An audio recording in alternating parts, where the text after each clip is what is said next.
Hello and welcome to Inside Music, episode number 85. I'm your host, James Shotwell, and I have a great conversation to share. This week's guest is John Cooper, vocalist and founding member for the group Skillet, whose new album Unleashed arrives in stores this Friday, August 5th, through Atlantic Records. Now, I wanted to have John on the show for a few reasons. One, Skillet is a fantastic rock band, and if you've only ever heard the song Monster, then at least you know how great and cool they can be. The group's been around for 20 years, and they continually deliver game-changing singles with each new album.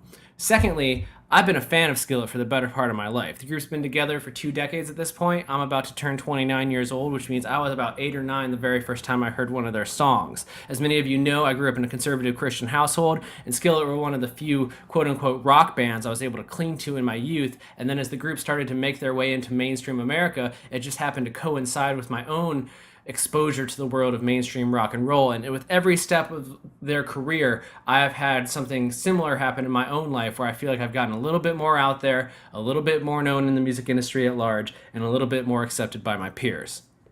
Third, I believe Skillet to be one of the biggest crossover success stories of all time. The band essentially was a worship band when they were founded in 1996. Their first album, Hey You, I Love Your Soul, is like an edgy rock version of a worship album, and there's nothing wrong with that. In fact, I think it's kind of a beautiful thing. Anyone that can find a way to convey their faith as fiercely as this band does through original songs in a world where there are literally hundreds, if not thousands, of songs about religion and sharing the love of Christ or whatever it happens to be, Skillet pulls it off in a way that is utterly unique and always interesting. Their new album Unleashed is no exception. It rocks as hard as any album in their discography, but it also features what may be the very first praise and worship type song the band has released in nearly 15 years. Fourth, I'm always curious how someone like Skillet moves forward. The band continually reinvents themselves. Every album has a new look, a new sound, a new feel, and I always wanted to step inside John Cooper's head and kind of figure out how it works for him. Now, this conversation I'm going to tell you is a little bit short. The entire thing, without this introduction and without the music that we'll play, probably runs just over 20 minutes. But it's a strong 20 minutes. I didn't have a lot of time because John and the rest of the group have been touring all over the world, playing festivals, venues, arenas, whatever have you, to get the word out about Unleashed. And he's similarly busy when it comes to doing press, but he was able to carve out a little bit of time to talk to me, and I knew it wouldn't be as long as the rest of the episodes of Inside Music, but it's such an opportunity I couldn't say no. So it's a short episode that covers a lot of ground, but I think it's going to not only give you a better understanding of who Skillet are as a band, but why you should make it a point to check out Unleashed when it arrives in stores later this week. Before we get there, I do have a couple of quick things I want to run over with you.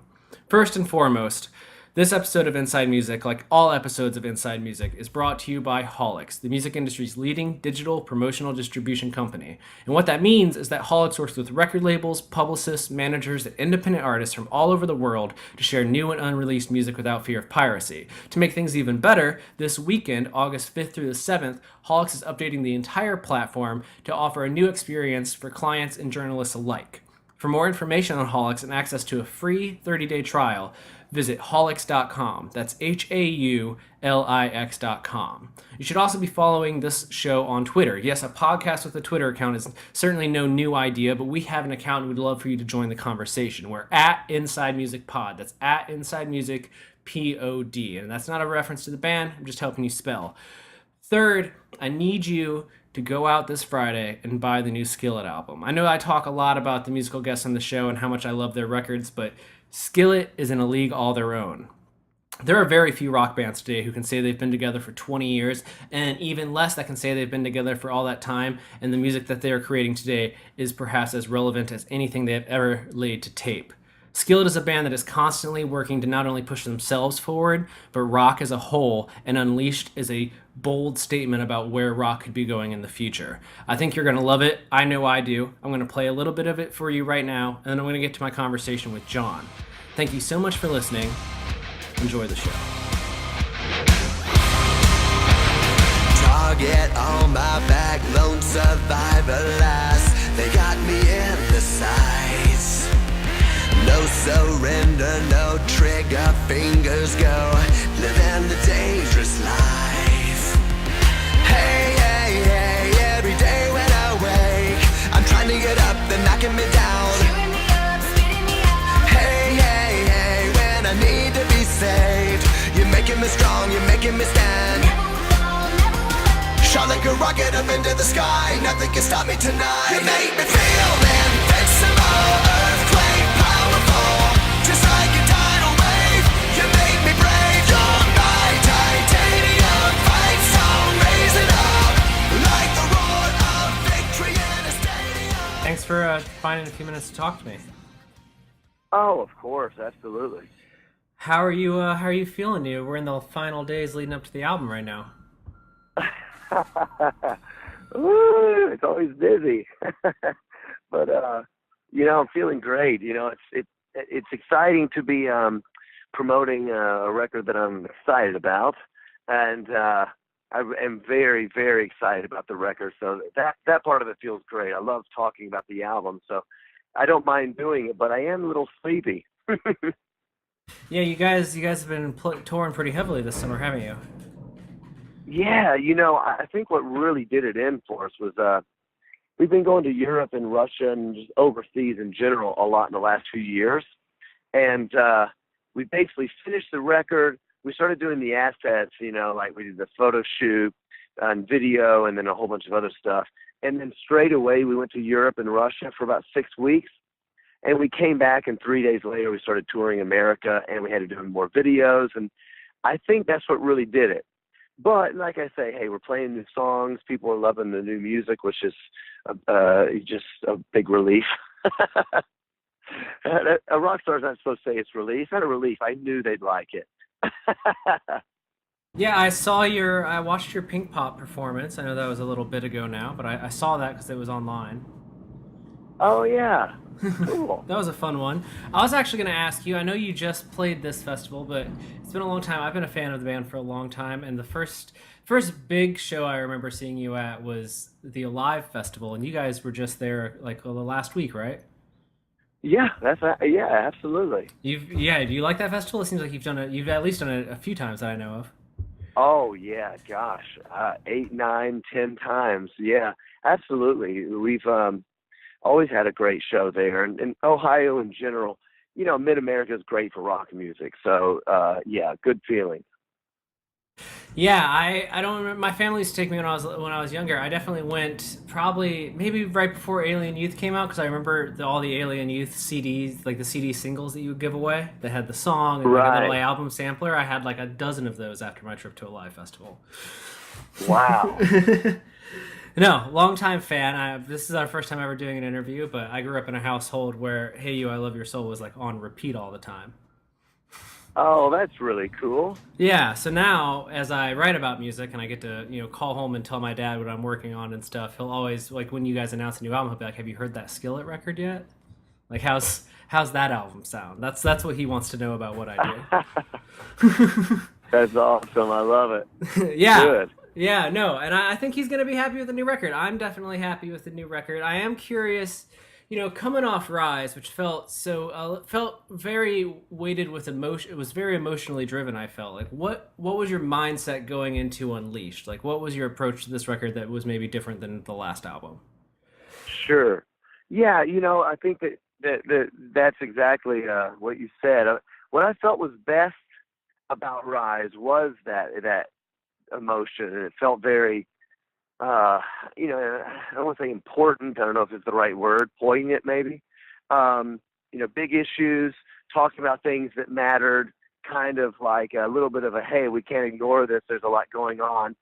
And to be 100% honest, I just found myself getting really burned out from that feeling. It was almost like watching Braveheart or something. Like Braveheart's my favorite movie of all time, but it's not something I can watch every day. And I just felt like I wanted to make an album that was just a little more lighthearted, something I could turn on when I go for a run and work out or go on a drive and just enjoy listening to without having to think so much and it being so emotionally heavy. And so we set out to do Unleashed. And I just said, as me and my wife were writing, I just said, let's just write what we're feeling and just have some fun. And that's what we did on the record. I like that, man. Now I'm always curious. This year is 20th anniversary of Skillet. I mean, when you put that in perspective and you're going into writing an album, do you think about how you're going to push everything forward, or do you try to look at each album as kind of its own event?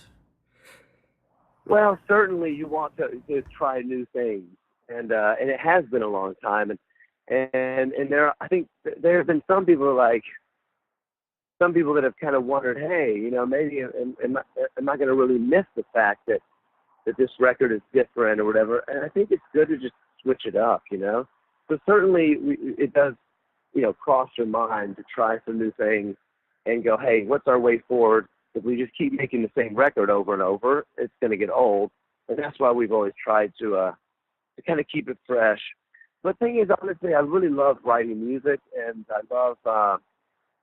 just love a lot of different kinds of music, and you can, of course, hear that throughout the band's history. We've tried a lot of different genres, and just added little things in, and that kind of comes because I just love a lot of different things, and then of course my wife's influence is different than mine. We wrote a lot of songs on this record together, the most we've ever written, and she comes from a very much more like alternative, indie, new wave kind of elements, and I'm kind of from a metal background, so putting it together was kind of quite fun on this record. What was the significance of deciding to go back to Brian Howells for this record? I know it's been about a decade since you guys did an album together, so why Yeah. now? Oh man, you know when we made our gosh, that's loud, isn't it? I'm sorry. Hold on. Got this truck passing me. So loud. Sorry. We just arrived at the hotel and I'm outside so I could get some privacy, and now it's like the loudest truck ever. Um, our Comatose record that we made with Brian is my favorite Skillet album, and that's probably for lots of different reasons. But one of those reasons was just it was our first uh, yeah, kind of real budget we ever made, on a record, and we had some money to spend, and it sounded really good. Working with Brian was so great. My first time working with a songwriter as a producer, and so he kind of helped me tweak some of the songs, and it just was such an exciting record. And then some producers don't really like getting into like the details of the songs, like adding guitar parts in where you don't really need one, but it might be fun to hear something new.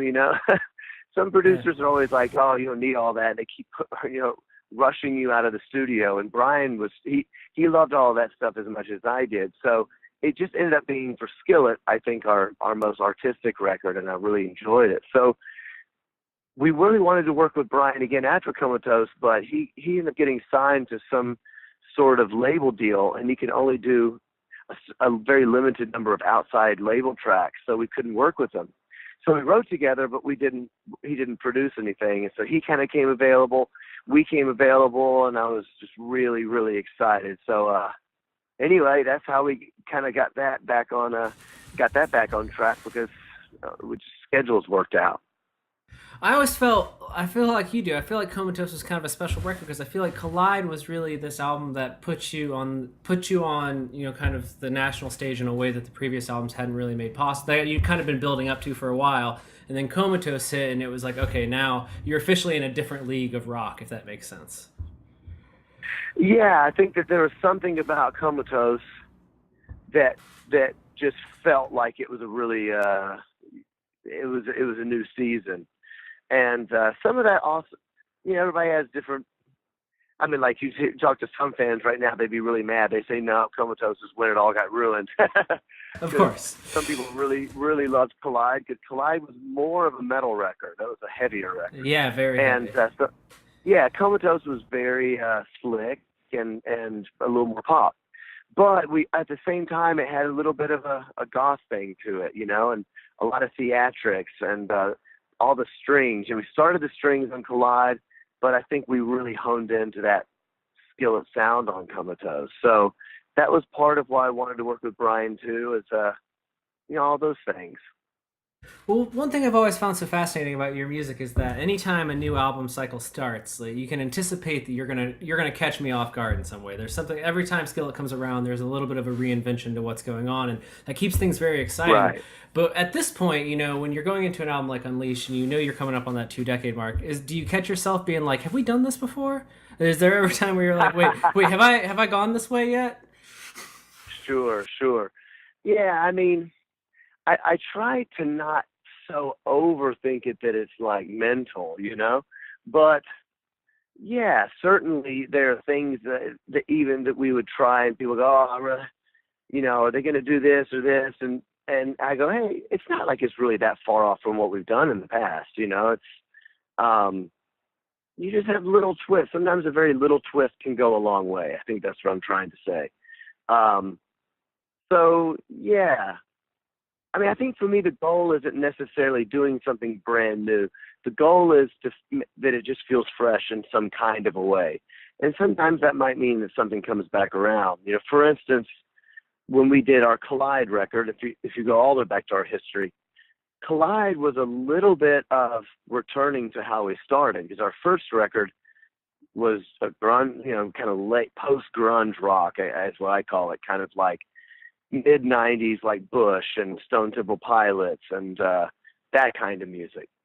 I call it post grunge. I don't know what it's called.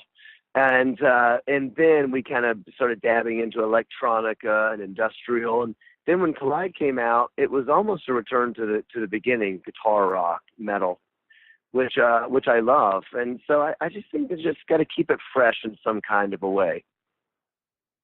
Well, I mean, I think that that's what keeps things interesting. I mean, I always like to look at bands that have had the kind of career Skillet has and be like, what do they do to stay on the radar? And almost, and with Skillet's case, you keep kind of raising your profile, because I feel like every time a new Skillet album cycle comes around, there's always a few more people talking about it. You know what I mean? Where the hype behind it, I see coming from some new place where I'm like, oh, I didn't even realize that they covered Skillet, or that this is an area where Skillet had already penetrated, and then they're heralding whatever you're doing next, and I'm like, if only they knew how much work these guys already have out there in the world. Sometimes some bands struggle to make it always feel new, and maybe it's the reinvention process, or maybe it's just growing profile. But I feel like there's this constant kind of buzz behind Skillet, like the world is still discovering it. It's like this keeps spreading.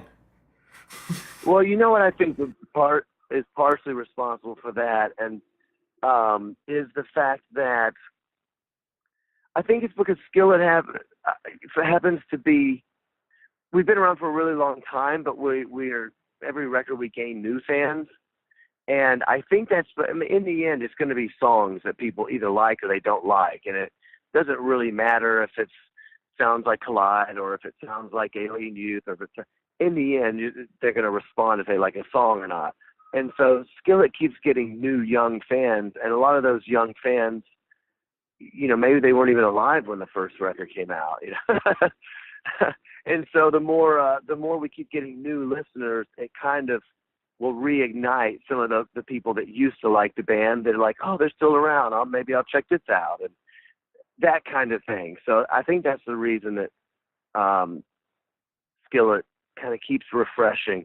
And I also think that we the way that we write our songs will tend to change. We kind of, we try to stay fresh, up with what's happening, not just the sound, but just the way the songs are written and what you're talking about. Lyrics are a lot of people don't realize that lyrics are also trend driven. If you look at lyrics from the 80s, they're very different than lyrics from the 90s. I mean, look at 80s, the 80s rock world was, typical lyric would be girls, girls, girls, Motley Crue or something, and then you look at the 90s, and there's been an extreme shift in the way people write lyrics, and all of a sudden the glam of the 80s and the excess of the 80s and the bravado of that time kind of left into the nothingness of the 90s, and that just keeps changing. And we're not a band that keeps writing the same thing over and over. So I think that's the reason that it'll kind of feel like all of a sudden something new's happened with the new fan base.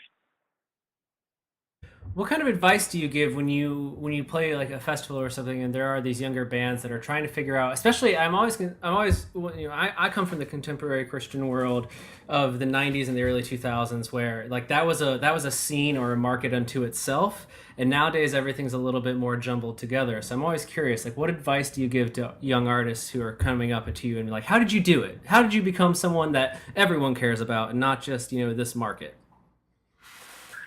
Oh, not just the Christian market. You Yeah, mean? well, yeah. How did you? Oh, What advice do you I give see to what you're saying. getting beyond that? Because I always, I have a lot of people that were either are still around or were around during that late '90s, early 2000s when contemporary Christian music was really its own movement unto itself, and not that it isn't anymore. But there is a lot more blurred lines in a lot of ways for some artists, and Skillet's one of the more predominant ones of that blurred line area. So I'm always curious, like, Sure. what advice do you give to people about how you manage to do that? Well, I do think it's ever changing, and I think the Skillet's in a bit of in some ways, a kind of a different place, because when we started, there was, as you said, the Christian marketplace was really more its own, and once, well, it's hard. In other words, starting a band now is so different than 10 years ago that it might be a little hard to say. But probably the best advice I have for people is just to write music that you're passionate about, and whether that means that you're in the Christian music industry alone, or whether it means you're in the secular music industry alone, or some mixture of the two. I think that you just have to be honest about who you are, and frankly, one of the things I do think it's a little different for us, as I've already mentioned, but one of the things that I think really worked for Skillet, surprisingly, is that we were one of the first Christian crossover bands that was never embarrassed about being a Christian band. And everybody said that I should be embarrassed about it and I shouldn't talk about it. And, kind of like, frankly, stop talking about Jesus or you're never going to make it in this industry. Yeah. And we just refused to do that. And I think because we refused to do that, I think that more people liked us for it. I don't mean Christian people. I mean, even in the mainstream world, I think they were kind of like I would go in for radio when Monster was out, and it was a really big radio song. I would go into a secular station, and they would look at me kind of. They would start the interview. I'm here with John from Skillet. Now, John, I hear you guys are a Christian band. I just have no idea what Christianity and rock has to do together. Tell me that can't be the case. That'd be their first question on the air. Wow. And and my first answer to them would be, "Hey, thanks for having us. Absolutely, we are a Christian band." Boom, it's done. Yeah. And then they were like, "Oh, Okay. okay," when it's hard to make fun of someone when they don't care, right? Exactly. So I think that when you're honest about who you are and you're not embarrassed about it, and hey, if it costs us record sales to be unashamed for Jesus, that's fine, right? Record sales don't mean anything compared to being true to your faith. So that's not why you do it. I'm just saying I think it's important for all these young artists to realize that they just have to be honest about who they are and see what doors open. No, I think that's great advice, and I think you're absolutely right. It is something that I didn't realize that it wasn't that it wasn't contemporary Christian music at the time wasn't something that like everyone was as up on as I was until I got out of college. Well, I was in college for music business, and people would be like, "Who did you grow up listening to?" And I would rattle off this list of bands that I thought were the biggest bands in the world, and I would just be met with these blank stares, and I was like, "Oh, I guess I was part of a different club." You know what I mean? We're like, oh, it's really weird, isn't it? It's totally true. It is. Even groups like the Newsboys, who were massive in that marketplace, you'd be like, you didn't all grow up listening to "Take Me to Your Leader" all the time, and there'd be just blank stares, and I'm like, that was my whole world. Yeah, definitely. It's kind of interesting to see how that market has kind of grown and changed. That's why when I saw you guys were at a live festival, I was like, that was one of those places where I would go and see all those bands that I learned later were not as big as I thought they were on a massive scale, but to me they will always mean the entire world. You know what I mean? Right. That's what I think. That's something that's so incredible about the Skillet legacy is that you're this beacon of being able to carry that torch no matter where it's taken you, and that's something that I always have respected to no end. Oh, cool. Thank you very much. I told my father I'm gonna see him, that my wedding is this weekend, and I'm gonna go home and see him this week. And I told him we were doing this interview, and he asked me to ask you this, and feel free not to answer if you don't want to. But he wanted to know if there was ever a chance of another Ardent Worship release. Probably not. That's what I told him. I was like, Dad, it's been like 16 years. That album can drive. That's really, really funny. I see every once in a while somebody asks me that. Not often, because not many people even knew that record. But, right? It's a hard one to find. But it is. But probably like our song "Stars" on the new record. That's probably as close as you're going to get to it. Which it's funny to mention that, because we wrote "Stars." We really wanted to have a worship song on this record, and we hadn't done it since probably Alien Youth. And we were like, you know what? We're going to have to find the right one. It's very hard to write a worship song that a rock band could play. And that's why we ended up with "Stars," which is very worshipful, but also kind of moody and a little, I don't know, poppy, but it's a little dark sounding. So anyway, tell him, unfortunately not, but "Stars" will have to do. Stars will have to do. I think he'll be completely satisfied. I'll tell you, my favorite song, I am kind of stuck between Lions and Undefeated. I think both those are my favorite tracks on the record. Lions, especially. Something really about cool. Lions was the first one that I was just like, I came back to it. That was the repeat button for me. Oh, that's great to hear. I'm really glad about that. Well, thank you so much for taking the time to talk to me, man. I know that you're incredibly busy. No, it was great to chat with you. No, I was hoping we could make this happen, and Kevin, your PR guy, was happy enough to throw it together for me in like 24 hours notice. It's like, I'm leaving for my wedding this weekend. Does John have time in the next 2 days to have a conversation with me? And he was like, I can do that, I think. And so I'm glad we could make this happen. Well, I'm glad it worked out, and congratulations, man. That's fantastic. Well, thank you so much, man. You guys, I'm in Minneapolis right now. You guys are here sometime, I think, in September. So when you roll through, I'll see you then. Oh, good. Yeah, bring your newlyweds come out and hang out. Yeah, well, definitely, man. I'm excited to see the show again, and I wish you all the best. Yeah, thanks very much. I'll hopefully see you soon. All right, have a great day, man. All right, later.